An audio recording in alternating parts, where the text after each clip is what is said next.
Miss Wright, are you sure you want to cancel your visa application? Once canceled, you won't be able to go abroad for 6 months.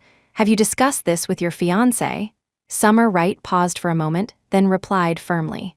I'm sure. I no longer plan to go abroad to get married. The staff member on the other end replied quickly, all right. You and your fiancé will receive a notification about the visa cancellation in about 10 days. Please, no need. Before the other party could finish, Summer interrupted her. She tried to calm her emotions. He doesn't care about these things, no need to tell him. After hanging up, Summer bought a plane ticket to return to the mountains a month later. She pinched the bridge of her nose, frowning, and decided to go to her private swimming pool to clear her mind. But as soon as she walked in, 2 intertwined figures instantly caught her attention. A man had a woman cornered against the edge of the pool, splashing water everywhere with their rhythmic movements. Perhaps holding one position for too long made him stiff. The man gently lifted the woman onto the deck. The moment he stood up, Summer saw the necklace around his neck. It was the gift she had bought for Ethan Evans on their very first date. Separated by a wall, Summer dialed the number etched into her heart.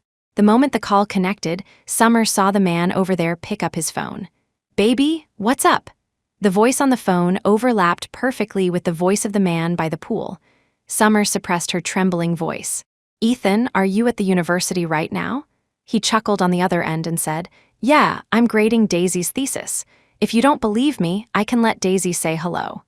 He moved the phone away, and a woman's laughing voice came through. Hello, Mrs. Evans, I can testify. The professor is guiding me right now. The phone was brought back, and the man spoke gently. I'm getting off work early today. I'll bring you your favorite fried shrimp later. Babe, just wait at home for your hubby obediently, okay? She didn't answer, simply reaching out to hang up the phone. Tears slid from the corners of her eyes. At the pool, the people resumed their next round of movements. The woman's voice was no longer suppressed. With the rhythm of their actions, it grew louder and louder. Summer changed back into her clothes and turned to leave. Not long after, Summer returned home. At the same time, a message from Ethan popped up on her phone. It was a photo of fried shrimp. Summer only took one glance to realize the image had been cropped. She opened Daisy Johnson's Instagram. Sure enough, in the full picture, Ethan's hand was covered in dense, stinging red bite marks. She typed out a line. Ethan Evans, do you remember why I agreed to be with you in the beginning? The reply came quickly. How could I forget? You said you liked the feeling that Ethan Evans' heart and eyes were filled only with Summer Wright. Babe, I did it. Not just for the past 7 years, but for the rest of my life, I will always do as I say. When Summer read the last sentence, she let out a self-deprecating laugh. 7 years ago, Summer met Ethan for the first time. It was raining heavily that day. Summer found a feverish, delirious Ethan at the entrance of the temple. Disregarding her master's instructions not to have too much contact with outsiders, she moved him into her room and cared for him with great devotion, hiding him from everyone. Later, Ethan confessed his love. Because she had been abandoned by her parents as a child, Summer didn't dare trust anyone, so she drove him down the mountain, saying they should act as if they had never met. But Ethan didn't retreat.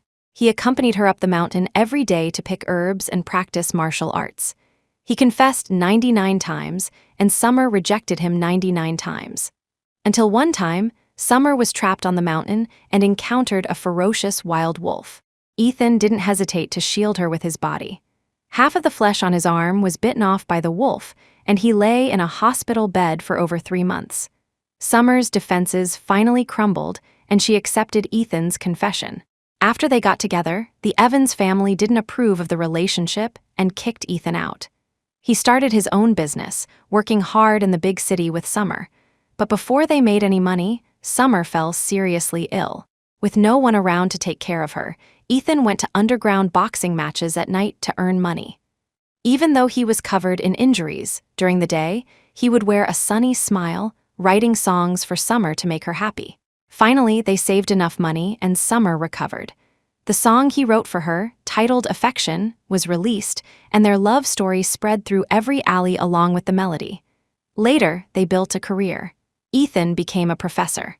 Standing on the podium of the highest honor, he confessed to Summer again, promising her a lifetime together until their hair turned white, promising her a wedding of the century. Summer cried so hard she couldn't catch her breath, shouting at him, "I agree, but you must also promise, if you dare to betray me, from then on, mountains and rivers will not meet, and we will never see each other again for the rest of our lives." But words became a prophecy. The vows of the past turned into bubbles, bursting at the slightest touch. In the 3rd month after returning, Summer noticed a lively young girl by Ethan's side. It was his friend's sister, a student who had just returned from studying abroad. She was gentle and elegant, yet her gestures didn't lack a playful cuteness. She told him to keep his distance. He said the little sister was just a friend who needed his help, and that she should know where his heart lay. But on the 2nd day after their engagement party, the so-called little sister appeared in Ethan and Summer's home, wearing sexy lingerie, the marks on her body revealing exactly what had happened that night. That was when she truly understood. The promises from a man's mouth cannot be trusted. Summer looked down at the ring in her hand. It was bought with the first sum of money Ethan had saved 6 years ago, and it was also the cover art for the song Affection. She rubbed the chipped ring. The object was old, and so was the love. So she took it off and took out the written pledge Ethan had hand-written during their engagement. If Ethan Evans betrays Summer Wright, the punishment is that Ethan Evans will never see Summer Wright again in this lifetime. Summer signed her name stroke by stroke and placed it into a small box. She added a note, "Wedding gift, open in 1 month, Summer." An hour later, Ethan opened the door and walked towards Summer with a smile. He opened a ring box as he walked, and when he reached Summer, he knelt on one knee. "Miss Summer Wright, to express my love, please let your hubby put this ring on you." Ethan took Summer's hand, but suddenly he noticed that the first ring, which Summer had never taken off, was missing. "Summer, where's our first ring?" Summer let him put the ring on her hand and said casually, "I put it away. It got dirty. Just like your love dirty." Her indifferent attitude instantly panicked Ethan. He hurriedly asked, "Impossible. For 7 years, even when the paint chipped, you never took it off. Did you misunderstand something?" Then he sighed and took out a video on his own accord. Summer looked up. Ethan's face appeared on the screen. In the video, he was sitting at a desk, extremely focused, seemingly carving something. At the same time, Ethan spoke. "Summer, it's my fault I haven't accompanied you these past few days, but I was carving this ring for you. For our baby's things, I must do it myself." Ethan's eyes were firm and gentle. If Summer hadn't seen their illicit affair, she might have actually been fooled by him. Summer chuckled lightly and took out the gift box. "Why are you so nervous? I put the ring away because the paint really was chipping. Anyway, this is a gift I prepared for you." A hint of surprise flashed in Ethan's eyes. He took it and was about to open it, but Summer stopped his hand and pointed to the sticky note on top. Seeing her gesture, Ethan paused, then affectionately tapped Summer's nose. "Then I'll listen to Summer."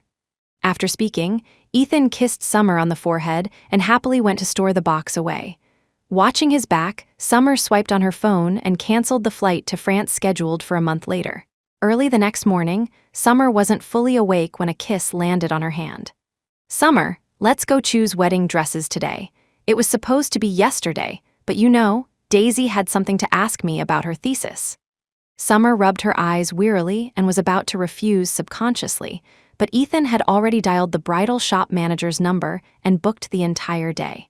On the way to the bridal shop, Summer merely glanced at an ice cream shop nearby, and Ethan immediately bought an ice cream in her favorite flavor. Along the way, whatever Summer looked at, Ethan would personally go and buy it, bringing it back for his Summer. At the entrance of the bridal shop, Ethan specifically took a photo with Summer. "Summer, do you remember our photo album? We once agreed that as soon as we saved 100 photos, we would never separate." Hearing about the album, Summer froze for a moment. That was a pact the two had made, with the premise that they must absolutely never lose each other. "But Ethan, you've already lost me." Ethan didn't notice anything wrong with Summer and led her into the bridal shop. As soon as they entered, the manager immediately surrounded them, holding a wedding dress that had been prepared long ago. "Mr. Evans, when you said you were coming, we prepared this set according to the measurements you left. I think it will suit the madam perfectly." He nodded, handed the dress to Summer, and signaled for her to try it on. Moments later, Summer walked out wearing the wedding dress. Ethan stared at her, stunned into silence. A shop assistant subconsciously spoke up, "I heard this wedding dress has 999 diamonds on it. Wearing it represents that the bride and groom will be together for a long, long time, never to be separated." A group of people looked at her with envy, but no one noticed that Summer's hand was tightly gripping the skirt, her eyes cold. They wouldn't have a future. Moments later, Ethan snapped out of it and handed his card to the manager to pay. After everything was done, Ethan held Summer's hand, ready to leave. Suddenly, a message notification sounded. Ethan picked up his phone to look, and the next second he looked at Summer with apologetic eyes. "Summer, I suddenly remembered I have a contract to sign nearby. Why don't you go ahead first?" Hearing this, Summer nodded. She didn't expose him and turned to leave. As the car started, Summer suddenly remembered she had left her bag in the bridal shop, so she turned back, only to see a bright, young figure standing beside Ethan inside the shop. A girl's flirtatious voice rang out, "Professor, you came to try on wedding dresses. Why didn't you call me along?" Everyone looked towards the sound, only to see Daisy Johnson rushing straight into Ethan's arms. The bridal shop manager immediately leaned in to curry favor. "And this is?" Ethan patted her head affectionately and then said, "Nothing, just a friend of mine." Hearing this, Daisy puffed up her cheeks. The next second, Ethan whispered something in her ear, and Daisy instantly broke into a smile. Ethan then spoke up, "Bring out all 5 wedding dresses I reserved with my other phone number a while ago. The number is XXX." On the surface, the two were looking at wedding dresses, but from Summer's angle, she clearly saw Ethan's hand slipping under the hem of Daisy's skirt. With the deepening of his movements, Daisy's body trembled imperceptibly. Ethan coughed, then withdrew his hand. He said to the manager, "I suddenly remembered I matched some jewelry for my baby. It's in the car. I'll go get it and come back in a bit." As he left, he shot Daisy a glance. Summer shifted her body to the side, but Ethan didn't look in her direction at all. Summer gripped her phone tightly and returned to her car. Ethan's car wasn't far from hers. Summer clearly saw Ethan pull Daisy into his embrace, kissing her frantically. Soon, the car began to shake slightly. Ethan's deep voice resonated. "How is it, baby? Not jealous anymore? I ordered 5 wedding dresses for you." Hearing this, Daisy leaned against his chest and said coquettishly, "It's different. Summer's has 999 diamonds, mine doesn't." After saying that, she deliberately pounded lightly on Ethan's chest. Ethan grabbed her hand, his voice suppressed. "Why are you hitting me? Haven't I satisfied you yet? Don't rush. I also prepared a set of jewelry for you. The diamonds are no fewer than Summer's set. What she has, you won't lack. Let's stop talking about this. Your hubby isn't satisfied yet." With that, the two began a new round of battle, and the car rocked more violently. Inside her car, Summer watched this farce expressionlessly, but tears scattered on the floor like broken beads. Not until the man and woman both stepped out of the car did Summer wipe her tears, wanting to leave, but the pain in her heart made it impossible for her to move. The two went back into the bridal shop. Ethan tirelessly accompanied her to try on wedding dresses, looking like a couple truly about to get married. But Summer in the car was in so much pain she couldn't stand up. Ethan was so focused on helping Daisy try on dresses that he didn't notice the car outside hadn't left for a long time. Only when they finally finished did Ethan notice Summer hadn't left. Alarm bells rang in his head. He sprinted to the car, only to see Summer curled up, her face pale from pain. He immediately pulled Summer into his arms. "Summer, what's wrong? Is it your heart condition acting up again? Did you see?" Ethan hesitated, but Summer had absolutely no strength to respond to him. He looked at Summer with heartache and ordered the driver to drive to the hospital immediately. Along the way, Ethan kept rubbing Summer's chest to soothe her. When Summer finally gathered enough strength to respond, Ethan's phone rang. Ethan answered almost instantly. After the call ended, Ethan looked at Summer hesitantly. "There's an issue with Daisy's thesis." Summer didn't say anything more, just nodded. "It's fine, you go." Hearing this, Ethan relaxed. He said to the driver, "Make sure to get the madam to the hospital. If anything happens to her, I won't forgive you." With that, Ethan got out of the car. After watching him get into another car, Summer said to the driver, "Driver, follow that car." The driver didn't ask questions and started the car, following Summer's instructions. The car sped along and finally stopped at the university where Ethan worked. Seeing this, Summer followed Ethan to the door of a laboratory. Ethan opened the door. Daisy, dressed in a maid outfit, threw herself into his arms and said shyly, "Professor, I knew you would come back." Ethan smiled and pinched her cheek, speaking gently. "Today is our 3-month dating anniversary. You haven't fed me full yet, how could I not come?" With that, the two of them entered the lab one after another. Before long, indescribable sounds came from the lab, getting louder and louder, and one could even hear the sound of tables shaking. Outside the door, Summer dug her fingernails deep into her palms, murmuring, "3-month anniversary." That meant their romance started on the day Ethan proposed to Summer. It was right here that Ethan, in front of all the professors in the lab, his colleagues, and his students, promised her a lifetime as a couple. This laboratory held the memories of when they were most in love. Listening to the noises inside, Summer felt waves of uncontrollable heartache. She clutched her chest and walked expressionlessly toward the outside of the campus. It wasn't until a taxi driver pulled her back from the road that she snapped out of it. "Girl, what are you doing? You almost got hit by a car?" Summer lifted her tear-streaked face. The driver was startled by her appearance, so he patted Summer and asked what was wrong. But Summer just shook her head and asked the driver to take her home. When she was almost home, Ethan sent Summer a message. "Summer, I picked out another wedding dress for you. See what you think." Summer opened the photo and clearly saw the bite marks on Ethan's hand.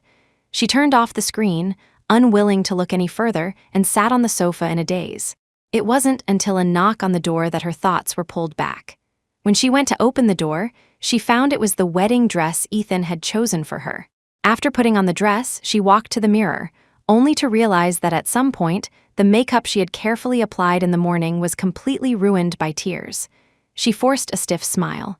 So ugly. It doesn't fit anymore.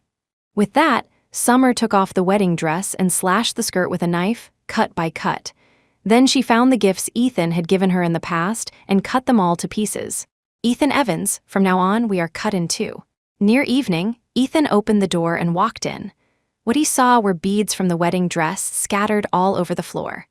A buzzing sound filled his brain, and his trembling voice rang out in the room. "Baby, why did all the beads on the dress fall off? Don't you like it?" Panic was written all over Ethan's face, and a thin layer of sweat covered his forehead.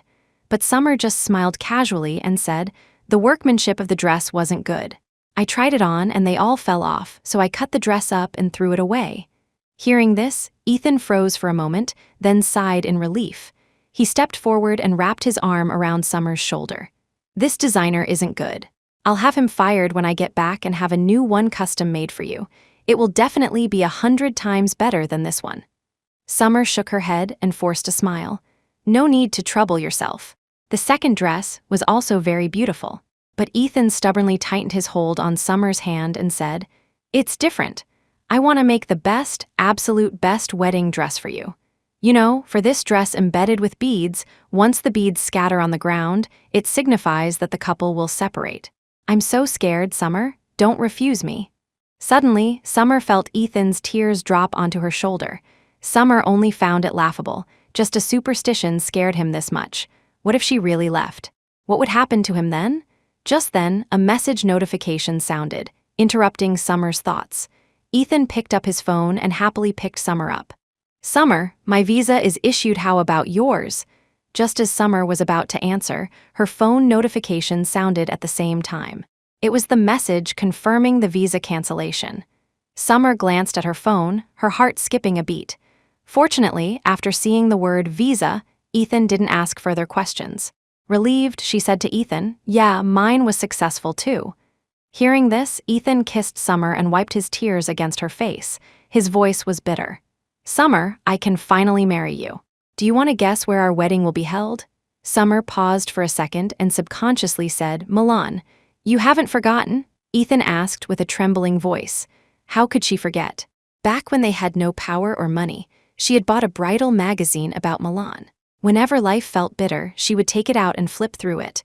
At that time, Ethan would motivate himself.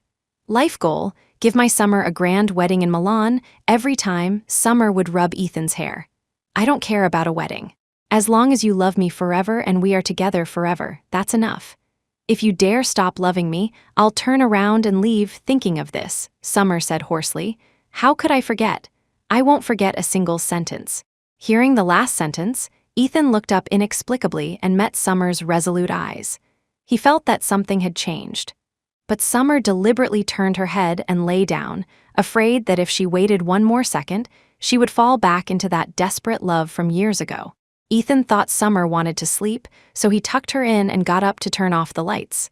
The moment he lay down, Ethan's phone rang. He glanced at it and hung up. But the next second, the phone rang again. Ethan clicked answer impatiently, and a voice came through. Big J just signed a huge deal and is throwing a party. Are you coming, Ethan?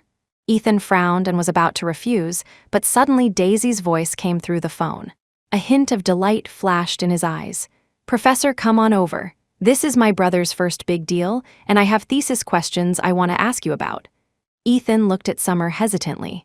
The person on the phone also urged, Ethan, it's not late. Bring your wife along. Hearing this, Summer looked up and replied, You go ahead, I won't go. But Ethan wouldn't have it. He took Summer's hand. Accompany me, you know all my friends. In the end, Summer followed Ethan out the door. When they arrived, a group of people surrounded the couple, congratulating them on their engagement. When Daisy saw Ethan, her eyes instantly lit up. Someone next to her teased, You were always clinging to Ethan when you were little, and you still are now. It's a pity. If you hadn't gone abroad a few years ago, maybe right now. Before he could finish, Ethan interrupted him coldly. There is no maybe. The one I am marrying now is Summer. Hearing this, Summer rubbed her temples in annoyance. Ethan saw it and quickly came over to ask her what was wrong. Seeing this, the people around said, If the sister-in-law isn't feeling well, she should go back, right? Don't force it. We'll watch Ethan, nothing will go wrong. Ethan was about to refuse, but Summer chimed in. Okay, then I'll go back. She removed Ethan's hand from her shoulder and walked out the door, ignoring Ethan's confusion. Ethan looked at Summer's back, feeling something was wrong. In the past, Summer wouldn't have let him stay out drinking and messing around with them at night. Seeing the door close, the friends beside him spoke as if relieved. She's finally gone. We were just being polite. Why did you actually bring her? The doting husband persona is fine for show, but don't fool us too. Who doesn't know you? Summer was outside. Hearing their words, her heart sank bit by bit. Then, she reached out and pressed the record button. But have you thought about it? If you get married, what about Daisy? One of them asked a question. Ethan glanced at him sideways, then replied as if enlightened. Oh, I get it. A man should have a wife and a girlfriend who truly accompanies him. That's the right way. One to manage the house, one to manage you, ha ha ha. Seeing his friend laughing wildly, Ethan patted his shoulder. It's enough that we say these things in private. Don't let Summer hear. I promised her I'd love only her. So what if she hears? You've been together for 7 years. I don't believe she can leave you. Daisy nodded in agreement, then suddenly pretended to be angry and asked. Then tell me, who do you love more, me or her? Ethan rubbed her waist. Who do you say I love the most? Did I not satisfy you enough last night? Everyone burst into laughter. The noise from inside reached Summer's ears, as if mocking her downfall. Summer rubbed her aching temples, feeling that the road to the entrance was so long, seeming even longer than the 7 years they had loved each other. When Summer finally reached the door, she uncontrollably fainted. The moment before she passed out, she saw Ethan rushing toward her. When she woke up again, Summer rubbed her head and found she was in the marital home Ethan had bought. She got up, put on yesterday's clothes, opened the door, and prepared to leave. Suddenly, the sound of rapid breathing came from the room opposite. Then, Ethan's low voice sounded. Baby, don't hold it in. Let me hear you. Professor, no, what if Summer hears? Ethan gasped. Then hold it in, baby. We're having an affair. After speaking, their voices grew louder. Summer pressed record on her phone at the same time. Baby, no protection. Here, we will have the crystallization of our love. My baby is going to carry my little baby. Unable to listen anymore, Summer covered her ears and walked downstairs in a breakdown. But she accidentally discovered that on the wall in the center of the living room, the spot where their photos used to be was covered by a cloth. Summer lifted the cloth with trembling hands. A wedding photo of Ethan and Daisy snuggling together in wedding attire appeared prominently. As if doused in freezing water, Summer turned her head away, unwilling to look. but she saw the wedding photos they had once taken casually thrown aside. She started looking around the living room. Every single one of their wedding photos had now been replaced. Summer didn't know how she got home in the end. She only remembered that the moment she stepped out, Daisy sent several photos and voice messages. "Hee, Sister Summer, did you see? Your wedding photos were all burned by me. Anyway, the professor let me handle them, so there's no problem with how I handle them, right? See, Brother Ethan loves me the most after all. The wedding given to you is just charity for 7 years. I think you shouldn't be oblivious. Just be obedient, and Brother Ethan and I can still support you." In the pictures, photo after photo was burned to ashes. In the few that remained, only Ethan's face was left. Summer sneered in her heart. 7 years of deep love and memories were all personally destroyed by Ethan. A phone call came in. Summer subconsciously pressed answer. Ethan's voice came from the phone. "Summer, when did you leave? Does your head not hurt anymore?" Summer remained silent and didn't answer.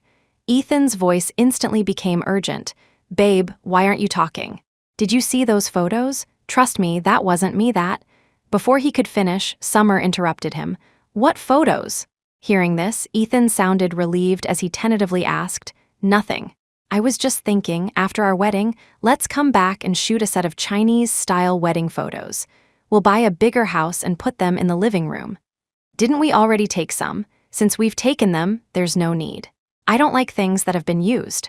Not just the wedding photos, but you too." After saying that, Summer hung up the phone. Moments later, the bedroom door was opened by Ethan. He rushed into the room urgently, only to see a desolate-looking Summer. He had never seen her looking so lifeless before. Seeing this, Ethan hurriedly tried to pull Summer into his arms, but Summer turned sideways, then coughed. "Don't touch me. I'm not feeling well, don't want to infect." Before Summer could finish, she was swept up in a bridal carry by a frantic-looking Ethan, who headed straight upstairs. Only when he placed Summer on the bed did he finally speak with a trembling voice. "Summer, it's my fault for not taking good care of you lately. You don't know how much my heart ached seeing you like that just now. We've been together for 6 years, and I've never seen you so weak." As Ethan spoke, he cradled Summer's hand in his palm, cherishing it like a rare treasure. But Summer only felt disgusted. She pulled her hand away from Ethan's, forced a smile, and said, "I'm fine. I want to be alone. You should go." Hearing this, Ethan was about to refuse subconsciously, but suddenly the phone in his pocket rang. Ethan raised his hand to hang up, but Daisy's name appeared on the screen. Ethan finally said helplessly, "All right, babe, take care of yourself. Remember to call me if you need anything. I'll come back to keep you company tonight." Summer nodded and watched him open the door and leave. But just as he started the car, a message from Daisy came through. "Sister Summer, today is my graduation ceremony. You should come too. There's a surprise." She stared at the message for a long time. Finally, she hailed a taxi by the roadside and went to their university. After getting out of the car, she indeed saw Ethan. She gripped her phone tightly and followed him all the way to the graduation ceremony hall. The moment Ethan entered the door, Daisy's voice rang out from the stage. "Professor Evans, I like the way you correct my thesis for me every time. I like the way you abandon unimportant people for me, with only me in your heart and eyes. Ethan Evans, I love you." The people below broke into applause, chanting in unison. "Kiss, kiss," they embraced and kissed deeply on stage, gathered under the spotlight, looking like lovers who had cultivated their love for 1,000 years and finally achieved fruition. The next second, music played in the hall. The professors, colleagues, and students who had once witnessed Ethan proposing to Summer were now clapping one by one. Leading them was the teacher Ethan respected the most, Professor Higgins. He stepped forward, took both their hands and put them together, saying, "Daisy, did you know? Ethan wrote this song himself. I saw with my own eyes how he stayed up countless nights to compose this moving love song for you. You must know, nothing else matters. As long as you love each other, love can overcome all difficulties." Hearing this sentence, Summer could no longer hold back her tears. She ran wildly out of the auditorium, wiping tears as she ran, until she uncontrollably fell to the ground. Tears soaked Summer's face. She suddenly remembered the day Ethan proposed. It was also that Professor Higgins who held their hands and said earnestly, "Summer, I'm handing this brat over to you from now on. In my heart, I've long considered him a son, and you are the only daughter-in-law I recognize." Summer laughed self-deprecatingly, her voice getting louder and louder. Passers-by looked at her as if she were insane, yet no one was willing to step forward and ask her what was wrong. Until the rain stopped and Summer looked up in confusion. A message from Ethan followed. "Summer, our school has a study abroad seminar recently. It's about 2 weeks. I'll definitely be back before we leave. Wait obediently at home for hubby." Each word was like a sharp knife, drilling into her heart, cutting her until she was bloody. Tears flowed down with the rain. Summer reached out to wipe them dry, but the tears were like a waterfall, silently venting her despair. Later, Ethan really didn't come back. Only Daisy's friend circle updated frequently, and it was set to be visible only to Summer. On the first day, Daisy posted a live photo of her and Ethan in the hospital. The man's voice in the background was gentle enough to drip water. "My little baby needs to eat more to get healthy." On the second day, Daisy took a live photo wearing sexy pajamas. The man's voice in the background was restrained and seductive. "Babe, give me a kiss." On the third day, the two went to an amusement park. The background sound was Ethan's deep confession. "Daisy Johnson, I will like you forever." Summer looked at these messages, her heart no longer holding any ripples. But the other side seemed not to believe it. By the fourth day, receiving no message from Summer, Daisy simply sent photos and videos directly to Summer. "Summer, look. This is the wedding dress the professor ordered for you back then. Now I'm wearing it. And you didn't know, right? We wore this wedding dress in your marital bed. You have no idea, the professor tossed me around so much I couldn't get out of bed for days. And this one, it's my pregnancy test. You also didn't know, right? I'm pregnant with the professor's child. On the day of your wedding, I'll tell him. Let's see if he chooses you, or simply runs away from the wedding to abandon you and choose me." Summer laughed out loud when she saw this line of text. "I'd like to see how he runs away from a wedding with no bride." The week before the wedding, Ethan still hadn't returned. Summer was happy to be alone. Every day, she gathered items from the house that she and he had used during their loving times and destroyed one. The 99 love letters written to pursue Summer, thrown into the shredder.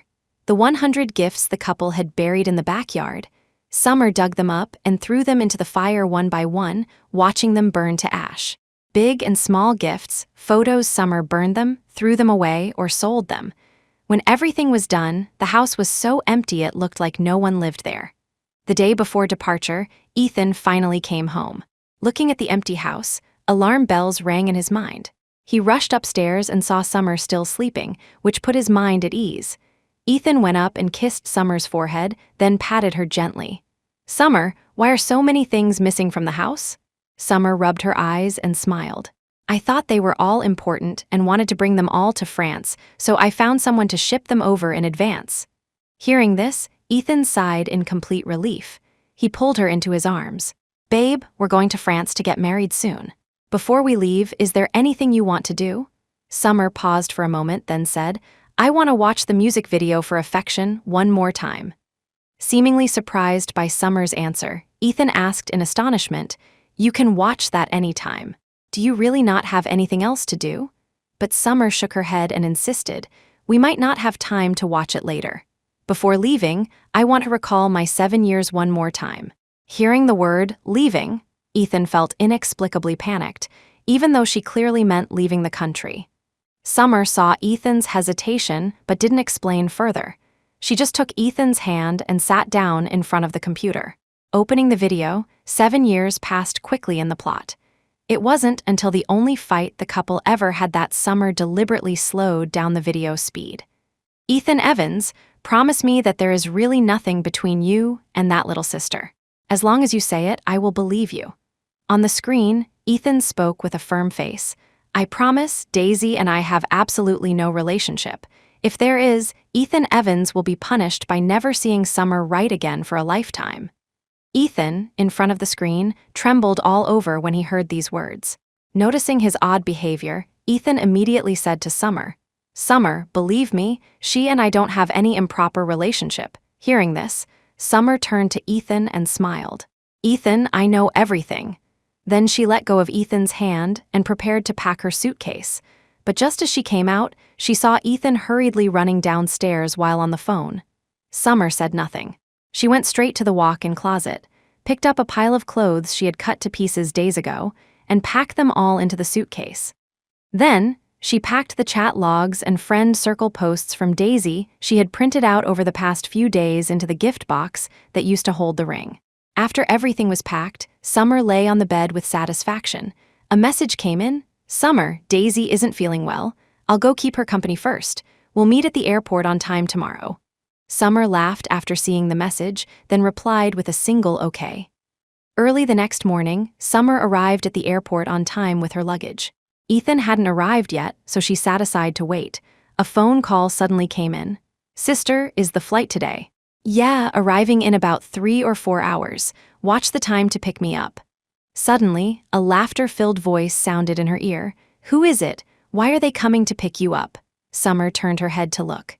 She hung up the phone and spoke with feigned ease. "Nothing, just a friend I know in France." At the same time, the broadcast announced that their flight was about to take off. But Summer suddenly clutched her stomach, handed her luggage to Ethan, and ran toward the bathroom while saying, "Ethan, you guys go first." Then, watching Ethan board the plane, she took out another suitcase. She walked toward a different plane. Before takeoff, she pulled out her SIM card and dropped it into a soda bottle. Outside the window, sunlight pierced through the clouds.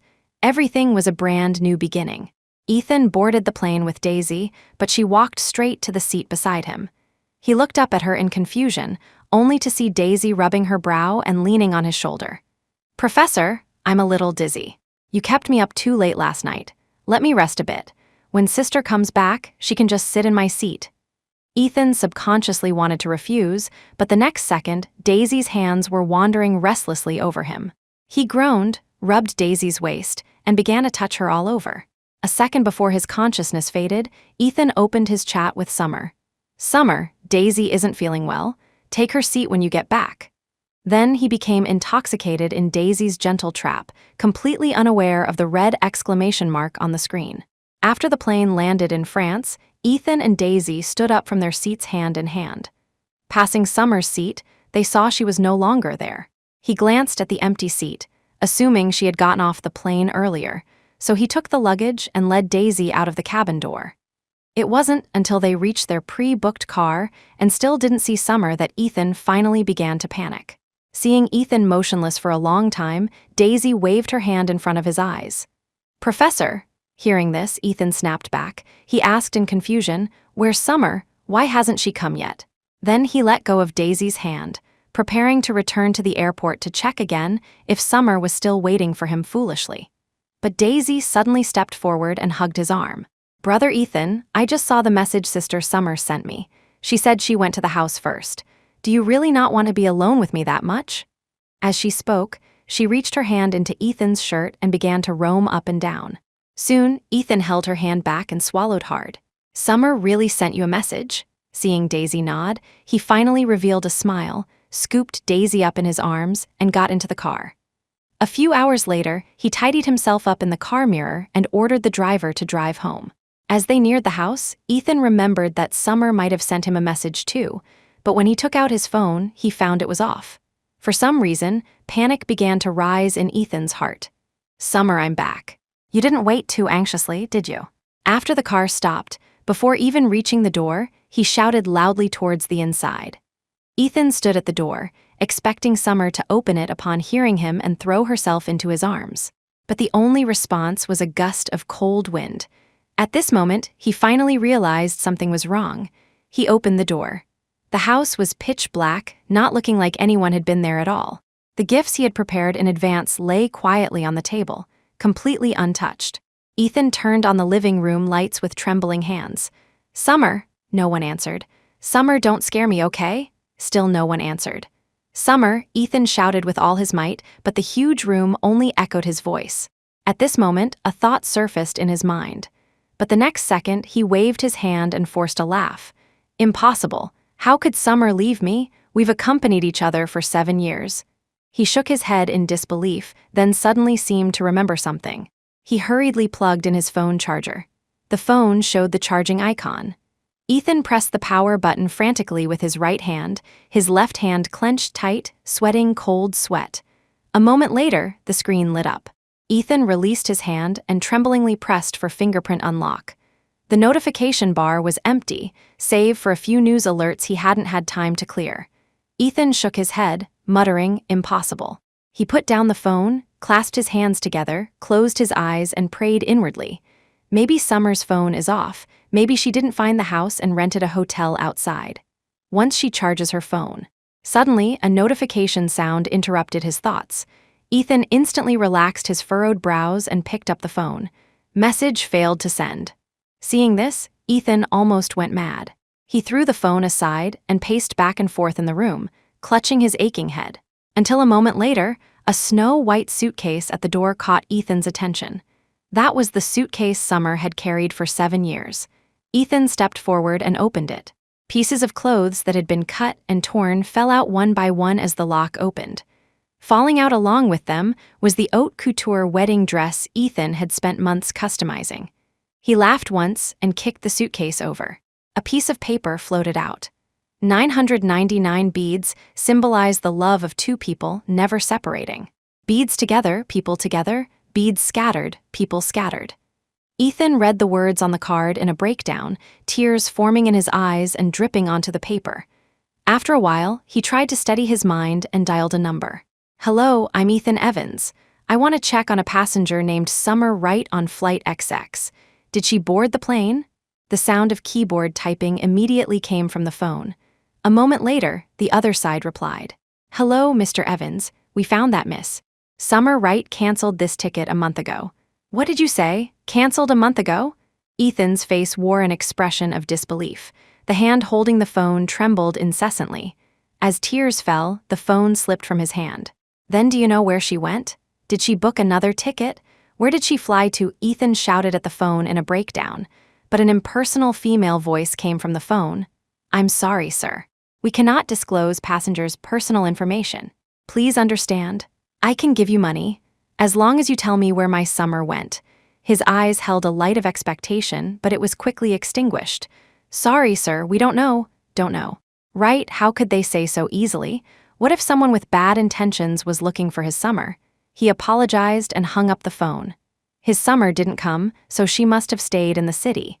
Maybe she was still waiting for him. As long as he went to admit his mistake, maybe. Ethan swallowed hard, suddenly remembering Daisy's words. He dialed Daisy's number full of hope. Her coquettish voice came from the other end. "Brother Ethan, did you talk to Summer? When are you coming to accompany?" Before she could finish, Ethan interrupted her. "Summer didn't come. She refunded her ticket. Didn't you say she replied to your message? You must know where she is. Is she still waiting for me at home?" A string of questions left Daisy speechless. She had made that sentence up. How could she know where Summer went? "Professor, I don't know either. Sister Summer just sent me that one sentence, nothing else. Maybe she's in a hotel?" "A hotel? I just said she refunded her ticket, don't you understand? Or are you lying to me?" Ethan vented his anger loudly at the phone. Daisy on the phone seemed frightened, her voice trembling. "Professor, I know you're worried about Sister Summer, but you don't need to yell at me, right? Summer is important, so I'm not important." Ethan rubbed his brow and sighed. "Sorry, Daisy, I'm in a very bad mood right now. I'll talk to you later." Then he took a deep breath and dialed a number back home. "Ethan, is something wrong? Calling this old man right before becoming a groom? Professor, Summer is gone." After saying this sentence, Ethan broke down in tears. "Gone? Ethan, don't worry. Buy a ticket back first, we'll help you find her." Ethan spoke chokingly into the phone as if he had found a lifeline. "Okay, I'll go back first." "Yes, don't worry. Maybe Summer is waiting for you at home.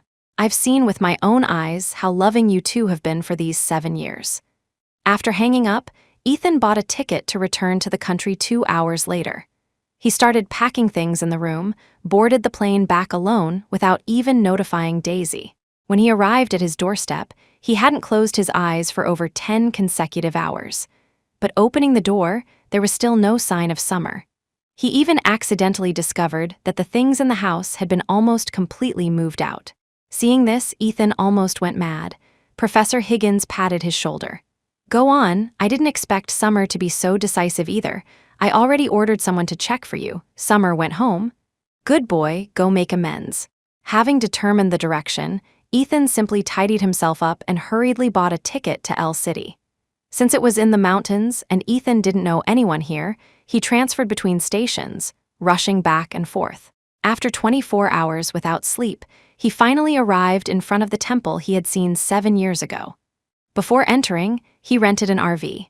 Since he had spent money to build a road up the mountain to marry his Summer, Ethan walked this road smoothly. Later, he deliberately messed up his hair at the entrance, wanting Summer to know his exhaustion from rushing for her these past few days. Then Ethan took a deep breath and knocked on the temple door. He kept imagining the scene of their meeting in his mind, thinking that whether his Summer scolded him or hit him, as long as she was happy, as long as she went back with him, his bride could only be Summer. But after imagining it countless times, no one came to open the door. Ethan began to bang on the door ceaselessly. People passing by stared at him. "Hey, do you think this is that scumbag Summer was dating? Looks like a decent human being, though." Ethan turned his head to glance at the passerby, then stepped forward. "Auntie, is Summer not here today?" He smiled obsequiously. But the woman who was called shouted, frowning, "Who are you calling auntie? Who is your auntie? Go away, don't touch me." Ethan didn't react in time and was pushed onto the less slope nearby. Dust was shaken up, and the surrounding people laughed at him upon seeing this. "Look at you. Are you worthy of our Summer?" Still trying to ask where she is. "Sai, tomorrow I'll introduce my boy to Summer. There are plenty of handsome guys in town. Just hurry up and get lost." Hearing this, Ethan hurriedly shook his head. "Introducing others is useless. Summer still loves me." Then, ignoring the mocking of the older women, he walked toward the RV and began to wash the dirt off his body. "Summer, wait for me. Maybe when you saw Daisy and me together before, your mood was just like mine now. Wait for me. Don't let those men be with you." With that, Ethan summoned up his courage again, walked to the door, and began to knock. But after a while, heavy rain began to fall outside. Ethan watched the rain getting heavier but didn't go back. He just kept knocking on the door, muttering, "The weather was just like this when Summer and I first met. Does this mean I can still win Summer back?" Then his voice grew louder, shouting into the temple. "Summer, right? I love you. The only one I will love in this life is you. Other women are just passers-by." "I was wrong. Summer, can you give me another chance?" But the louder his voice, the louder the thunder outside, as if specifically opposing him. Every time he opened his mouth, thunder roared. By the end, Ethan's voice was almost hoarse. He hammered weakly on the door. "Summer, I know I was wrong. Can you let me see you just one glance?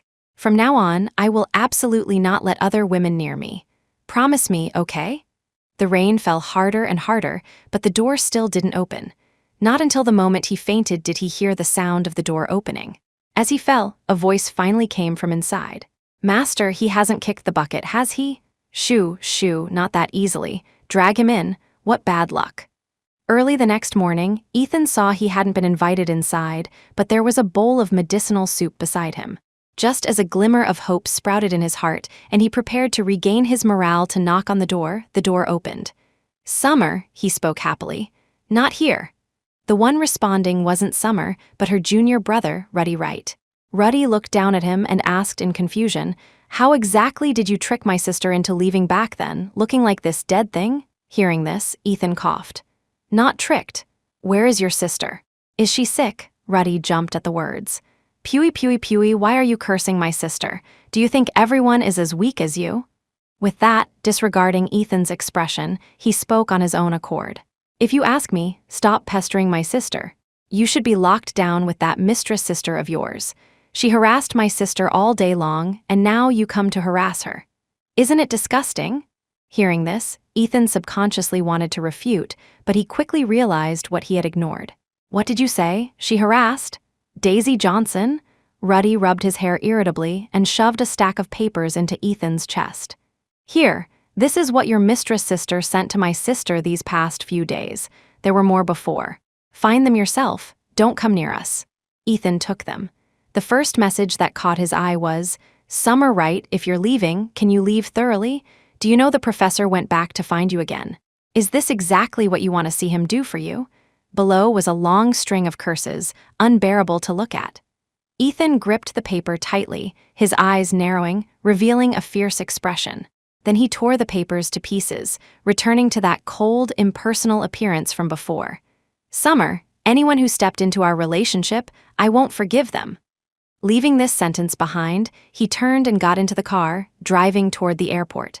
As soon as he landed, he went straight to the bridal home he and Summer had bought. Before boarding the plane, he had found someone to notify Daisy to return from France immediately. When he arrived, Ethan opened the door. What greeted his eyes were the so-called wedding photos of him and Daisy. Thinking about what his Summer must have thought seeing these photos, he felt so much pain he couldn't breathe. How much pain must Summer have been in?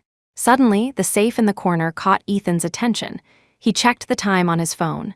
This day was supposed to be their wedding day. Ethan closed his eyes and walked toward the safe. Opening the so-called wedding gift, that 7-year-old faded ring appeared in Ethan's eyes, and the agreement they had signed. Ethan looked at the ring and his past promise, unknowingly shedding tears. Tears dripped onto the ring, and he suddenly remembered the day she left. Summer had tears in her eyes and told him, "I want to recall my 7 years one more time before leaving." His girl had told him countless times. If Ethan Evans betrays Summer Wright, the punishment is that Ethan Evans will never see Summer Wright again in this lifetime.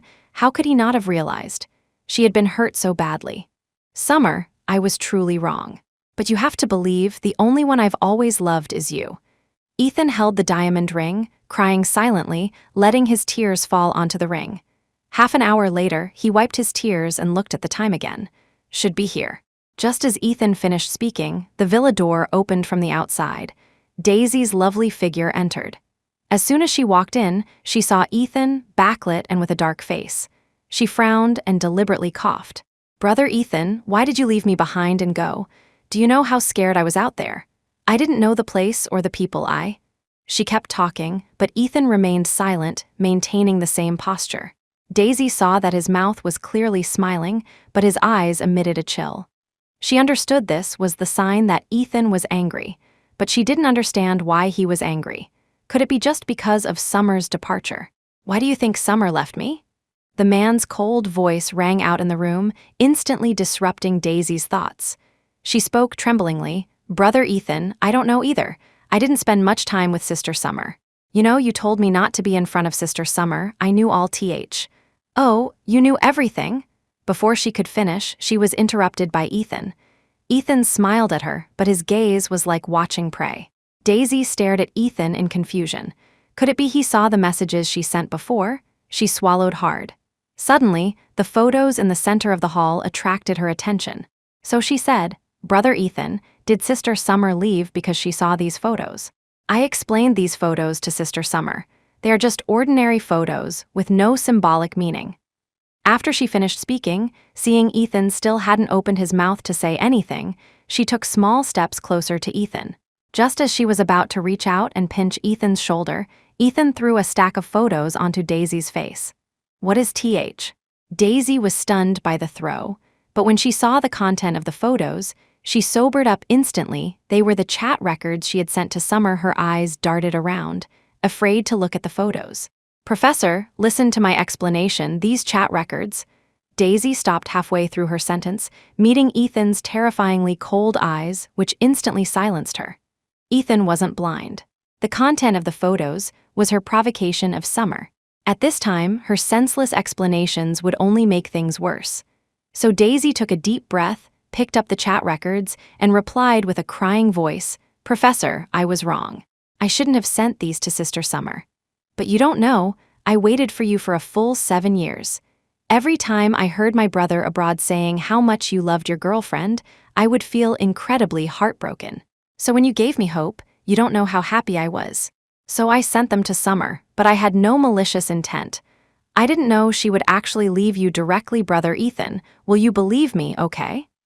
As she spoke, she stepped forward to cling to Ethan's leg, taking his hand and placing it on her tear-stained face.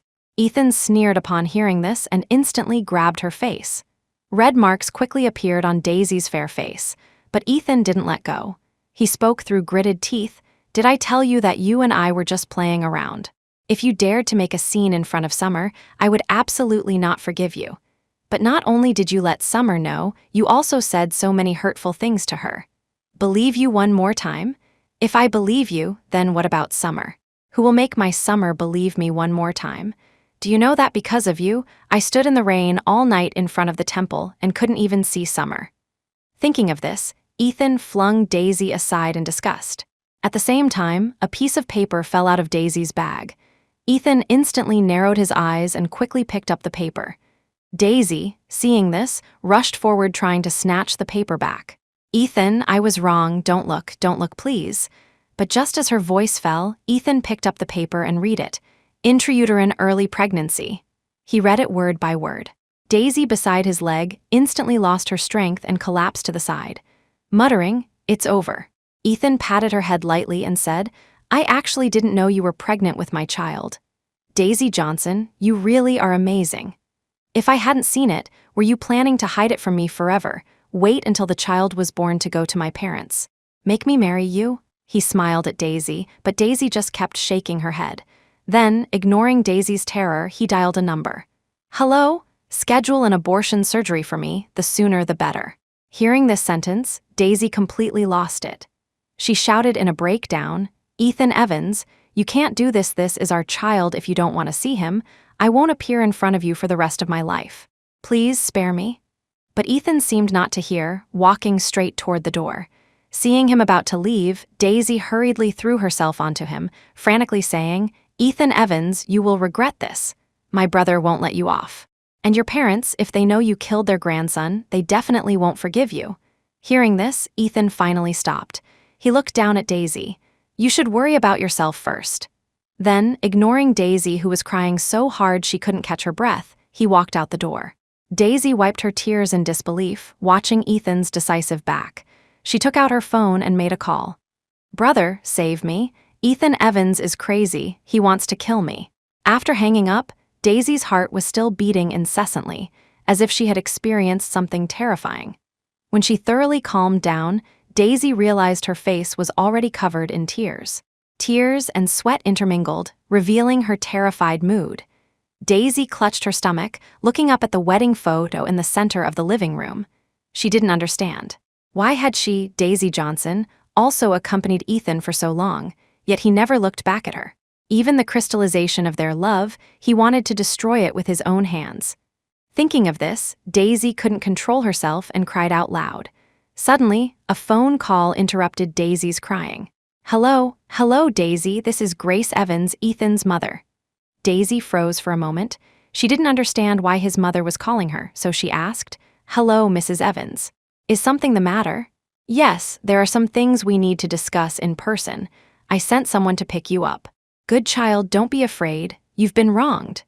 Hearing this, Daisy's defenses crumbled instantly, collapsing on the floor waiting for Mother Evans' arrival. Not long after, several cars stopped outside. Accompanied by the sound of getting out of the car, Daisy looked expectantly at the door. When Grace Evans appeared, she hugged her directly. Grace was somewhat surprised but patted her back gently. "Don't be afraid. I will protect you and my grandson. I just called that brat and told him to come apologize to you personally." Hearing this, Daisy nodded, moved. The two sat on the sofa, and Grace began asking about changes since her pregnancy. Just as they were chatting enthusiastically, Ethan appeared at the door. Seeing his figure, Daisy trembled reflexively. Beside her, Grace quickly pulled her into her arms in distress. Grace looked at him coldly and said, "I heard you're turning everything upside down again for that little girl from 7 years ago. Is it worth it? Just a girl from the mountains. If you broke up, you broke up. Do you know Daisy is pregnant with your child, your first child? Do you know how scared Daisy is because of you? Monster, apologize to Daisy and cancel that surgery, and I won't scold you anymore." Ethan sneered upon hearing this. "What do you know? I chose her 7 years ago, and I would choose her today as well. Daisy Johnson, I don't know where you got my mother's number, but let me tell you, I absolutely will not acknowledge this child. You'd better kill the thought of giving birth to him. My child can only be with Summer Wright." Then, ignoring how dark their faces were, he turned and walked out the door. Summer didn't know what was happening on Ethan's side. Since returning to the mountains that day, for some reason, her master wouldn't let her interfere with practicing martial arts or picking herbs. He just gave her a card and told her to take care of herself and not be easily tricked by others again. Summer accepted the card with a smile and returned to the bedroom she had left 7 years ago. It was still warm and cozy. Even after 7 years, they had kept it spotless. Perhaps Master knew long ago that they couldn't be together for long, Summer thought to herself. Seeing that the day was still long, she decided to visit the fields in the backyard. Since she was young, she had loved coming here. The quiet, comfortable, slow-paced life suited her very well. Later, when she was with Ethan, she had mentioned many times that she wanted Ethan to take some time to come back to the temple with her and experience this life. But every time, Ethan refused with various excuses, busy with work or having other lectures. At first, to not crush Summer's expectations, Ethan would book tickets a few days in advance, even if he didn't return in the end due to various matters. Later on, he didn't even buy tickets, just casually finding an excuse to refuse. Summer didn't say much each time, just smiling and saying she understood his hard work, but only Summer knew how lonely his repeated rejections made her feel. Her understanding seemed so laughable in the face of her lover's betrayal. Thinking of this, Summer shook her head and looked at the scenery at dusk. Fortunately, she cut her losses in time. Ethan wasn't right for her. Only this long-term stable life was what she wanted. "Summer, come eat," her master's familiar voice sounded. Summer wiped a tear from the corner of her eye and replied, "All right, coming, what good food did you make today?" Accompanied by her master's answer, Summer's steps became lighter, as if she had broken free from 10,000 shackles. Meanwhile, the situation on Ethan's side became very bad. Since confessing completely to Mother Evans that day, Ethan devoted all his daytime efforts to redeeming and making up to Summer, throwing all company affairs aside. At night, he ran to bars to mess around with his friends, often being photographed by paparazzi. The next day, it would be published on the front page of the newspaper, causing the Evans Group's stock to plummet. The Evans family cut off his funding chain. His company relied almost entirely on funds provided by the Evans family, and only a small part of his living expenses came from his professor's bonuses and salary. These companies were all operated by Summer and Ethan together in the past. He didn't want to give them up at all, but the Evans Group couldn't tolerate his companies leeching off them. So Ethan thought of contacting old friends, hoping to get their financial support. Did Summer Wright really run away? She's been with you for 7 years, how could she give up a rich catch like you? Brother, stop being depressed. Listen to me, Summer will be back in a few days. She enjoyed a wealthy life for 7 years. How could she give it up so easily and run to the mountains? What a joke. And I heard you had a huge fight with Daisy for this woman, scaring her so much she doesn't dare come near you now. Is it worth it? It's just a gold digger. You can have as many as you want. Or are you lamenting your lost 7 years? Ethan, who had been frowning since entering, realized that Summer had endured so much malice back then. His friends had never looked at her directly. Listening to their belittling of Summer, Ethan crushed the teacup in his hand and smashed it against the wall. Apologize. Everyone had been discussing in high spirits, but seeing Ethan like this, they were all confused. Just as they opened their mouths to say something, Ethan repeated, "I said apologize. Apologize to Summer for the words you just said." Ethan's voice was like ice frozen 3 feet deep, cold enough to make one shiver. Seeing the atmosphere at a standstill, one of them tentatively said, "Ethan, stop joking." As soon as his voice fell, Ethan glared back, but the other side didn't back down either. Daisy's brother, Julian Johnson, spoke up. "Why are you pretending to be deeply affectionate now? When we gathered around to criticize Summer before, why didn't you speak up? Also, I didn't believe it when my sister told me earlier, but now my eyes are opened. You really are an ungrateful wretch and a heartless man.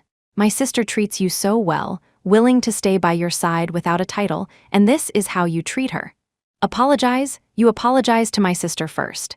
Since you and Summer can't get married anyway, why not be with my sister? I see your mother is quite satisfied." Hearing Julian's words, the dissatisfaction in Ethan's eyes turned into confusion. Yeah, when they talked about her together in the past, why had he never refuted it?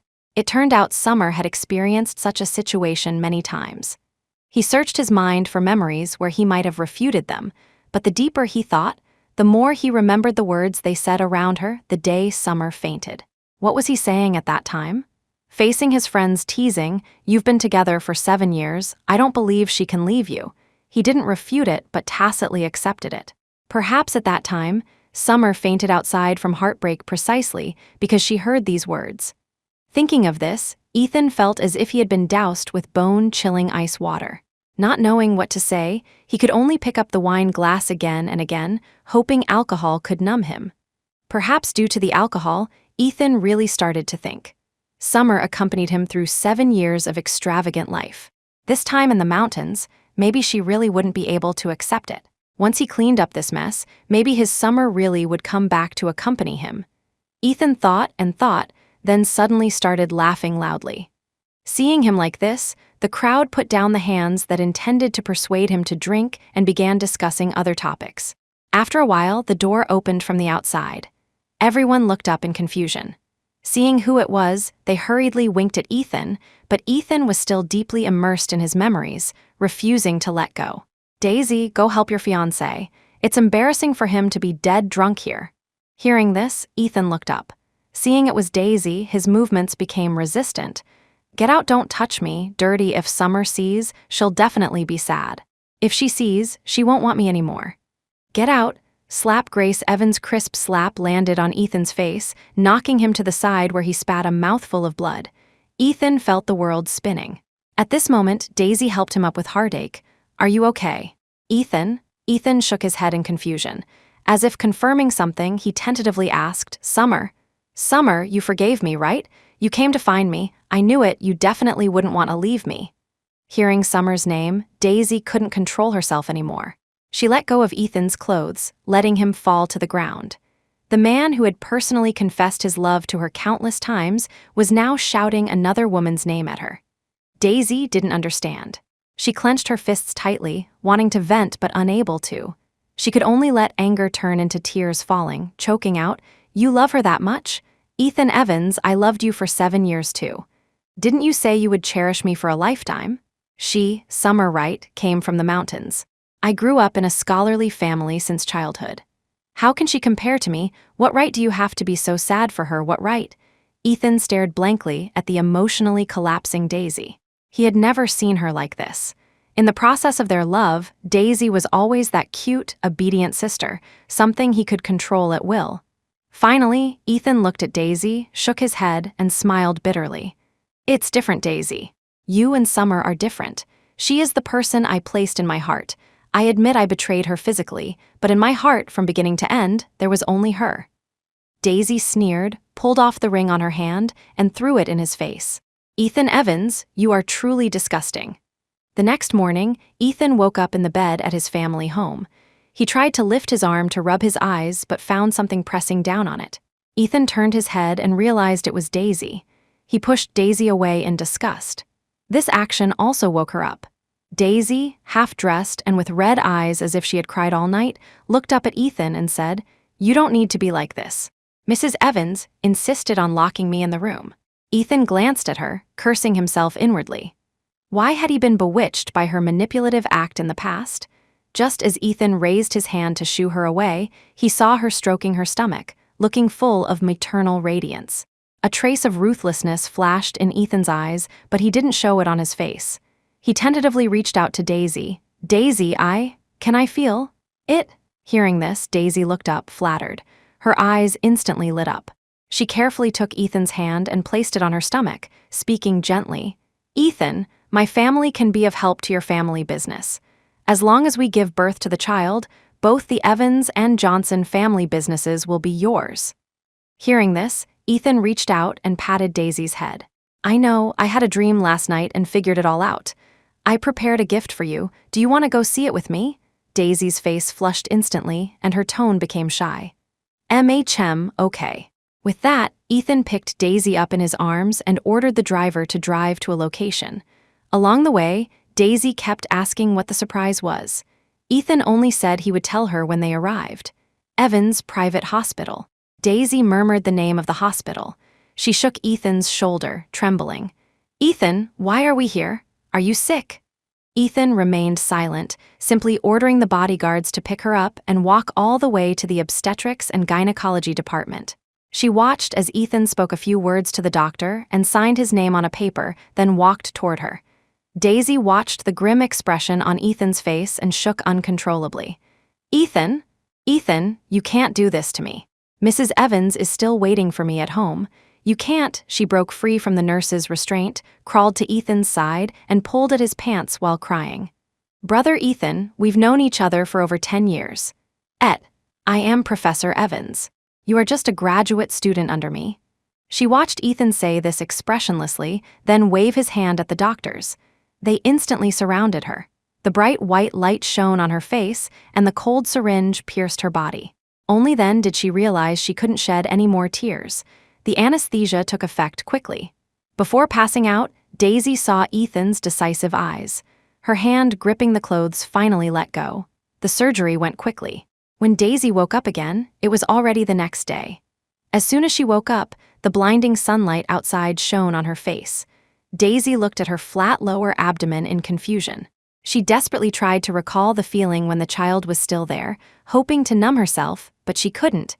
She couldn't remember. She touched her lower abdomen, tears dripping down uncontrollably from heartache. Ethan Evans, how could you do this to me? It was her fault. The mistake of liking him 10 years ago, the mistake of getting together with him a year ago. But clearly, when he was young, he said he would protect Daisy Johnson for a lifetime. Her tears wouldn't stop, just like the hole in her heart that could never be filled. Suddenly, the door opened from the outside. Daisy looked up to see Ethan's bodyguard. He bowed politely to Daisy, then carried in items one by one. Miss Johnson, these are the photos you took with our young master in the past, and the things you gave him.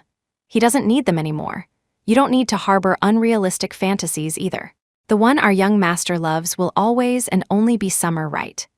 After speaking, the group put down the things and walked out, leaving Daisy and a pile of cold photos in the huge ward. She looked at the stinging red wedding photos and couldn't control herself, laughing out loud, her voice getting louder and louder. The red wedding dress contrasted sharply with Daisy's terrifyingly pale face. She forced herself out of bed and touched the wedding dress. Summer Wright, if I can't have Ethan Evans, don't dream of having him either. After dealing with everything there, Ethan packed his luggage and bought another ticket to Summer's home. He believed that as long as he persisted in pursuing her, just like the first time he pursued her, his Summer would definitely return to his arms. Thinking this, Ethan arrived in the mountains very quickly, but he was surprised to find the temple door locked tight with no one around for miles. Ethan narrowed his eyes. Summer had nowhere else to go but here. She had told him before that her master had been rooted here all his life. Leaving her master, where could she go? Thinking this, Ethan reached out and dialed a number. Hello, check where Summer Wright is right now. After finding out, send me Summer's itinerary. Ideally, find out who is with her. Also, book me a ticket there. But just as he hung up the phone, he looked up and saw Summer. The surprise in his eyes flashed for a second before he saw another man beside her whom he had never seen before. The man was dressed in white, with a tall and straight posture. The smile he directed at Summer was warm and sunny. Ethan stood frozen in place, unsure if he should approach. But seeing the man's hand about to touch Summer's shoulder, he finally couldn't help but shout loudly. Summer, hearing the voice, both of them turned to look at him. The moment Summer made eye contact with him, the disgust in her eyes was unconcealed. Ethan felt somewhat aggrieved. He shouted again, Summer. But Summer took the man's hand, took a step back, and said to him with disdain, Sir, our temple does not receive outsiders. Please leave as soon as possible. Sir? Ethan silently chewed on this incredibly unfamiliar word in his heart. Was his Summer trying to clear her relationship with him? The man beside her stepped forward. He was tall, even half a head taller than Ethan. He chuckled disdainfully. Didn't you hear Summer say no outsiders? Sir, do you want us to chase you away? Hearing this, Ethan looked up at him slightly. This perspective of being looked down upon made him feel humiliated. He said in dissatisfaction, Who do you think you are? Do you know what kind of relationship Summer and I have? Listening to Ethan's words, the man didn't get angry. Instead, he looked back at Summer with a smile, as if asking for her attitude. Meeting the man's eyes, Summer instantly understood his meaning. So she stepped forward, held the man's hand, and said, Ethan Evans, we broke up. I have a new lover. His name is Caleb Cloud. I advise you to save some dignity for yourself and don't look for trouble here. Also, stop calling Ruddy. He says he finds you very annoying." Her tone was full of indifference and alienation, causing Ethan to freeze in place instantly. Lover? What does that mean? They had only been apart for a few months, and she had a new lover. He didn't believe it, but the atmosphere between them pierced his heart deeply. Ethan then tentatively asked, "What do you mean, lover? Summer, don't provoke me on purpose. I've already cut ties with Daisy, and regarding the child in her belly, I forced her to have an abortion." Hearing the words "forced abortion," Summer's brow trembled. She didn't expect Ethan could be so cruel. Didn't they know each other for over 10 years? Caleb on the side had a different expression. Watching their tightly clasped hands, his brain kept savoring the word lover. Summer just said. The ex-husband was good for something after all. He could push their relationship forward. Just as Caleb was secretly pleased, Summer spoke again. "What relationship you have with Daisy, I don't want to know, nor will I care. We were together for 7 years. There's no need to make it ugly for both of us." With that, Summer turned and led Caleb inside by the hand. But the moment they closed the door, Ethan suddenly reached his hand in. Caleb took a look, didn't stop, and deliberately closed the door. Ethan's hand quickly turned red. Holding back the pain, he looked at Summer. "Summer, we loved each other for 7 years. Just because of this one mistake, are you going to completely abandon me, abandon our relationship? I really cut ties with her. My parents forced me to marry her, and I've almost separated from my family. I only have you now." His tone was sincere and affectionate, but the words pieced together didn't sound like a normal person's logic. Caleb, who had been quietly watching the drama, now pieced together the truth of the story. The guy cheated on Summer and wanted to gaslight Summer into staying with him. Caleb almost laughed out loud at his words, let alone Summer. He turned to look, seeing Summer's expression remained indifferent, as if the person in front of her had nothing to do with her. He tightened his grip on Summer's hand and spoke sarcastically. "Summer, why is this person so baffled and sentimental? Who wants to be his only one? Bad luck, don't you think?" His last sentence was even directed at Ethan. Ethan looked at him with a belly full of anger, but couldn't say much, pinning his hopes on Summer's attitude. But seeing Summer laugh out loud after hearing Caleb's sentence, the atmosphere between the two pierced Ethan's heart again. Seeing Summer turn to look at him, hope returned to Ethan's eyes. But the moment Summer looked at him, her gaze changed abruptly, no longer happy as before. He shook his head and took out their ring from 7 years ago. "I polished this ring again and engraved the initials of our names. It's made of special material. It absolutely won't fade this time." Saying this, Ethan wanted to take Summer's hand to put it on her, but Summer suddenly snatched the ring from his hand and threw it out the door. "Ethan Evans, what exactly are you doing? You, your actions, and your nauseating ring, I dislike them all." Ethan watched the ring being thrown out, his brain crashing instantly. The Summer of the past, even if she disliked something, wouldn't shame him in front of others like this. He opened his mouth, wanting to say something, but suddenly realized his words were so powerless, as if nothing he said would matter. Summer looked at him like this, feeling no heartache at all, only disgust and the annoyance of being disturbed. She took out her phone from her bag and checked the time, realizing she had wasted over an hour with him here. Having just picked Caleb up from outside, she was already tired, and Summer's mood was nearing an explosion. "Ethan, aren't you disgusting? This broken ring wasn't just for me, right? Were you wearing it while sleeping with your precious darling, even using my name as a tool to enhance your feelings?" Hearing this, Ethan shook his head anxiously, opening his mouth to defend himself. "You don't need to say anything more. It's just the same few sentences back and forth. You'll change. You won't do it again." "Ethan, do you even believe those words yourself? Besides, even if you can change, I won't tolerate you anymore.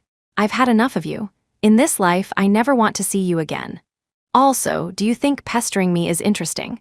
Do you think your so-called chasing the wife back from the crematorium, your so-called amends, can repair our relationship? Let me tell you, once unfaithful, never used again. We said it before, if you dared to betray me from then on, mountains and rivers would not meet. But what is this appearance of yours now? The one who can't let go of Daisy is you, not me. Why should I compromise myself for you? When I was heartbroken in the room because of you, do you know what you were doing?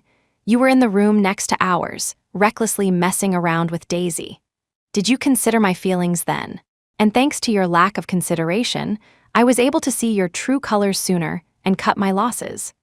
Summer finished speaking on her own, disregarding the look on Ethan's face. Then she took Caleb's hand and left, leaving Ethan alone. Ethan looked at Summer's heartless back. He realized with a start that perhaps Summer really wasn't as he imagined, wouldn't simply forgive him like before. Perhaps his Summer had long been hurt 1,000 times, her heart long numb. But he also didn't understand how this man, who had been with her for at most a few months, could directly replace his position. He understood even less why his image in Summer's heart was so despicable. What did he do wrong? To Ethan, Daisy was just a tool for release. He only played with her when he was happy. His feelings for Summer were the ones that were real. Summer and Caleb walked hand in hand all the way to Master's door. Even when Master came out, they hadn't let go. It wasn't until Master's gaze fell on their hands that Summer coughed and released his hand, her face blushing. No, no, no, just pretend I don't exist. Master Vance Sullivan waved his hand and turned back into the room smiling. Summer was about to follow him inside, but just as she lifted her foot, her wrist was held by a force. Caleb looked at her hand, somewhat reluctant. Maybe Ethan is still watching, sister. Summer raised an eyebrow. Looking up, she met Caleb's eyes, which contained possessive emotions. Summer shook her head, still releasing his hand. I'm sorry, Caleb. I don't really want to be in a relationship right now. Thank you for not exposing me just now. Hearing this, Caleb's expression instantly fell, but Summer rubbed his head and smiled. Don't overthink it. Master made good food. Come in. The next morning, Summer planned to go up the mountain with Caleb to pick herbs. They talked and laughed as they walked. When they opened the door, they ran straight into Ethan. The two tacitly ignored him. Summer. Ethan looked at Summer's back and unwillingly held her hand, calling her name. Seeing this, Caleb silently reached out, turned to look at Ethan, then smilingly pried his fingers open one by one, interlacing his fingers with Summer's. Ethan frowned at him and said bitterly, Summer, I'm sorry to you, but for the sake of our 7-year relationship, can you let me walk with you for a while longer? After this, I won't disturb you anymore. After Ethan finished speaking, he looked up slightly, gazing expectantly at Summer, waiting for her attitude.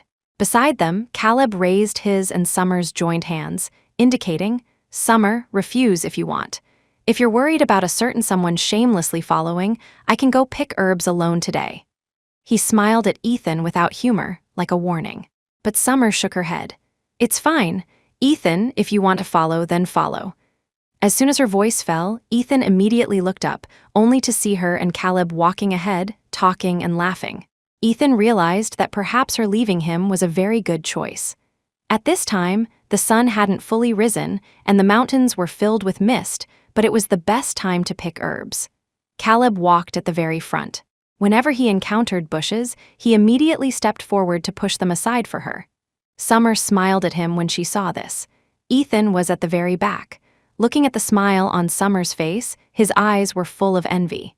She used to smile so sincerely at his 20-something self, too. At that time, the only thought hidden in his heart was to treat Summer well for a lifetime. When did it change? Ethan lowered his head bitterly. He seemed to finally realize he should give up, but he still couldn't bear to. At this moment, Summer's voice suddenly rang out. The sun is rising. Caleb, Ethan, look. Summer stood against the light. Ethan looked at her, and she looked at the rising sun. He remembered the first time he accompanied Summer up the mountain to pick herbs. As they walked, Ethan suddenly felt tears streaming down his face. He raised a smile and said to Summer in front, Summer, I'm sorry. Saying that, he wanted to reach out and touch Summer, who was walking at the very front. But Caleb led Summer into a trot for a few steps. They faced the sunlight and said, Over this hill, we can see more sunlight. Ethan wiped his tears. Without disturbing them, he quietly left. Watching Ethan leave, Caleb poked Summer and smiled. He's finally gone. You can't be my girlfriend either. Summer glanced at him sideways. Seeing this, Caleb pouted aggrievedly. On the other side, Ethan checked the flight time after descending the mountain and started the car to leave. Actually, he had decided to leave yesterday. He knew that once Summer made a decision, she would absolutely not go back on it. After being scolded by Summer, he realized that they shouldn't be in an entangled relationship anymore. Summer would have a better life in the future, and he would spend a lifetime remembering this love. After landing in L City, Ethan went straight to the Evans house. He believed that as long as he persisted in pursuing, like the first time he pursued her, his Summer would definitely return to his arms. But as soon as he opened the door, he found his grandfather and father there too. They were sitting around, the atmosphere solemn. Seeing this, Ethan was about to ask what was wrong. Grandfather Evans slammed his cane hard on the ground and shouted angrily at him, "Monster, you still know to come back. Look at what you've done." With that, he picked up a newspaper and threw it in Ethan's face. Ethan frowned and opened the newspaper. Professor at L City University insults and forces graduate student to have an abortion. Below was the picture of the bodyguard holding Daisy when getting out of the car that day, and a video clip of Daisy's accusation. Seeing this, Ethan hurriedly opened Weibo. The top trending topic was exactly that line of text. He hesitantly clicked on the video. Daisy was tear-stained, facing the camera with helpless eyes. "Hello everyone, I'm a graduate student at L City University. My advisor is Professor Ethan Evans of L City University. I really can't take it anymore." She stopped halfway and suddenly covered her face and cried bitterly. After a while, she took a deep breath and forced a smile at the camera. "During my 3 years of graduate studies, Professor Ethan Evans, under the guise of guiding my thesis, took me to hotels, swimming pools, and even laboratories multiple times to force himself on me. And during this process, Professor Ethan Evans already had a fiancée he was engaged to. Because of his own selfish desires, Professor Evans forced me to hide this matter. After the affair was discovered by his fiancée, he pushed all the blame onto me." She paused, stroked her stomach, and continued, "Later, I found out I was pregnant. I originally planned to secretly get an abortion without telling Professor Evans, but Professor Evans' mother found me. She said this was the family's first child and told me to keep it. Sure enough, mother and son are of the same kind." Saying this, she took out a recording. It was Grace Evans persuading her to keep the child, promising her a lifetime of wealth, almost irrefutable proof. Later, Professor Evans found out about this. Citing that it would make his ex-fiancée sad, he forcibly took me to their family's private hospital and arranged an abortion surgery for me. At the end of the video, she displayed the ambiguous chat records with Ethan and the pregnancy test reports one by one. "I ask for nothing else. I only ask for justice. I ask Ethan Evans to apologize to me publicly and voluntarily resign from L City University." After the video finished playing, Arthur Evans stepped forward and slapped him directly. "You bastard, do you know that, because of this incident, all the big projects the Johnson family was cooperating with us on have stopped? And just because of your mess, the plaque of our Evans family's scholarly reputation has been smashed by you." Ethan wiped the blood from the corner of his mouth and looked at Arthur. "Are you absolutely sure that everything she said is true?" Arthur glared at him with hatred for his failure. "Do you think we don't know whether what she said is true or not? Since the Johnson family published this online, it means they are prepared to fight to the death. You either get out and apologize to the Johnson family and come back whenever they forgive you, or you leave the Evans family and cut ties with us. Choose one." Hearing the last sentence, Grace widened her eyes and looked at Arthur. "What are you saying? What fault does Ethan have in this?" After speaking, she turned to look at Ethan, signaling him to beg for mercy. But Ethan put down his phone and said, "I will apologize and I will leave here. My sister did the company projects before. They have nothing to do with me. She will be the qualified candidate for the Evans group." He raised his hand, looked at Grace, and mouthed goodbye to her. Grace's tears flowed instantly. She stood up to stop Ethan, but Arthur coughed. "Don't stop him, let him go." Ethan then drove his car around L City and finally followed the navigation, entering the address of Daisy's home. Daisy didn't have a good relationship with her parents and usually stayed alone in the house her brother bought for her. Ethan stood at Daisy's door and hesitantly entered the password. The door opened. Daisy sat on the sofa in the living room, indifferent to his appearance. The TV was playing the music video Ethan had made for her on a loop. Ethan looked around and started cleaning up the trash here, starting from the kitchen, until only the area around the sofa where Daisy sat was left. He stepped in his leather shoes closer to Daisy. The moment he reached out to touch the trash beside her, Daisy suddenly took a drink bottle and smashed it into his face. "Get out, Ethan Evans! Go away, don't come near me, my child, my child." She shouted hysterically at Ethan, then looked down at her stomach, stroking it and saying, "Baby, don't be afraid. Mommy will protect you, don't be afraid." Ethan's raised hand stopped abruptly. Daisy's movement was too large and a bottle of medicine rolled down. He picked up the bottle. Olanzapine, medication for treating schizophrenia. Ethan looked at the medicine bottle. Time seemed to stand still at this moment. Beside him, Daisy continued to shout hysterically. Seeing her state, Ethan put down the medicine and took a few steps back. Daisy stopped shouting. She picked up the medicine bottle, poured out a few pills, and swallowed them. Then she looked blankly at the person on the TV. Her expression was so focused. Occasionally, she stroked her stomach, comforting the non-existent child, and occasionally she looked out the window. Only then did Ethan realize that everything started because of him. If not for him, Daisy should have had a brilliant life instead of being abandoned by the Johnson family. Summer would have done what she loved for a lifetime and met someone she truly loved. Finally, Ethan finished cleaning and prepared to leave, but a knock sounded on the door. "Miss Johnson, hello. We would like to interview you regarding the video you posted." "Miss Johnson, I am a reporter from the El City Daily." Listening to the banging on the door outside, Ethan noticed Daisy covering her head again. Finally, Ethan opened the door, blocking those reporters alone. He was focused on how to deal with the reporters, so he didn't notice the gaze Daisy cast on him the moment he left. When the reporters outside saw Ethan, they looked like they had stumbled upon huge gossip. "Hello, Mr. Evans. May I ask why you came out of Miss Daisy Johnson's home? Did you threaten her?" Ethan pushed away the camera and walked quickly downstairs. The reporters behind him followed incessantly. "Mr. Evans, please do not evade. Please answer the question directly." As the reporter's speech speed increased, his pace became faster. Finally, when he reached downstairs, Ethan turned his head to glance and confirmed that all the reporters had followed. Only then did he finally speak to the reporter who asked the question earlier. "I can answer your question. Let's change location." Hearing this, the reporters' eyes lit up and they nodded in agreement. Ethan took them to a nearby cafe, sat face to face with them, and signaled them to start questioning. The reporters exchanged glances. One familiar reporter spoke up. "Mr. Evans, hello. First question, is the content of the video posted by Miss Johnson true?" Ethan, who was playing with the coffee handle, stopped. He turned his watch, a sign that he was thinking. After a while, he smiled at the camera and said, "Half true, half false. Then is it true that you caused Miss Johnson's pregnancy and forced an abortion?" "Yes. I was in a relationship with Daisy Johnson. It is true that I cheated during my marriage."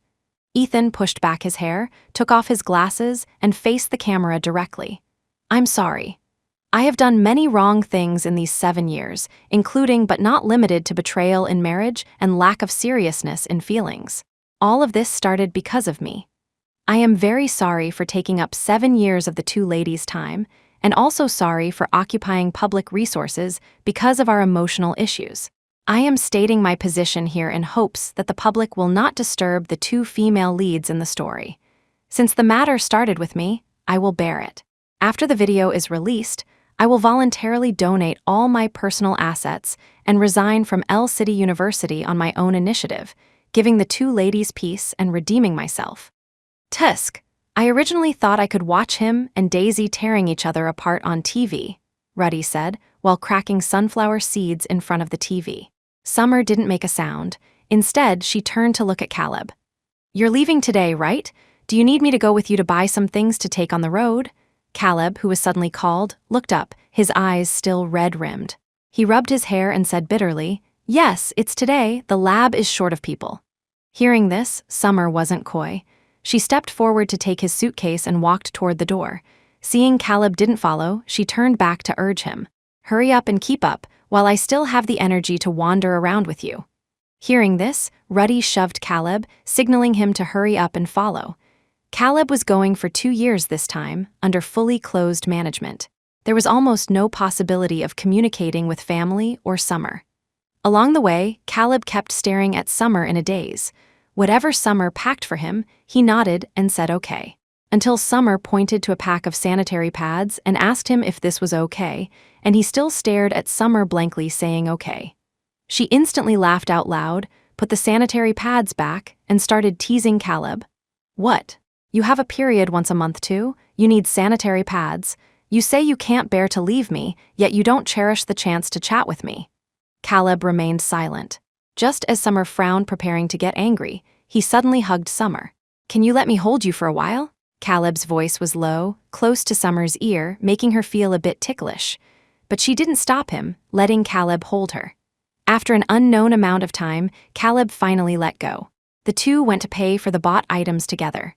When they got out the door, Summer realized she had chosen so many things. She struggled to lift and put them down.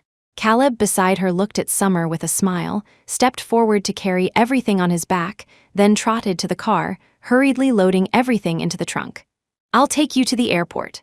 Summer opened the passenger door and said to Caleb. He nodded without a word. The journey to the airport was smooth. They didn't communicate much on the way, mostly Summer mentioning something and Caleb agreeing. Summer saw him like this and didn't know whether to laugh or cry. When they arrived at the airport, she hugged Caleb and patted him gently. "It's okay, all good things must come to an end. There's nothing to regret, go pursue your dreams." The young man hugged her tighter, as if trying to rub her into his chest. A moment later, he let go and took out something. He handed it to Summer. Summer looked at the flower, somewhat puzzled. Caleb smiled and clicked the switch on it. The flower bloomed, and in the middle hung the name Summer. It was surrounded by candles. Illuminated by the candlelight, Caleb held Summer's hand and asked her, "Summer, I like you. If in 2 years you don't have a lover, and my feelings haven't changed, can we have this chance?" Summer turned to smile at him, then scraped his nose. "I never promise unknown things. I can't say for sure what will happen in 2 years.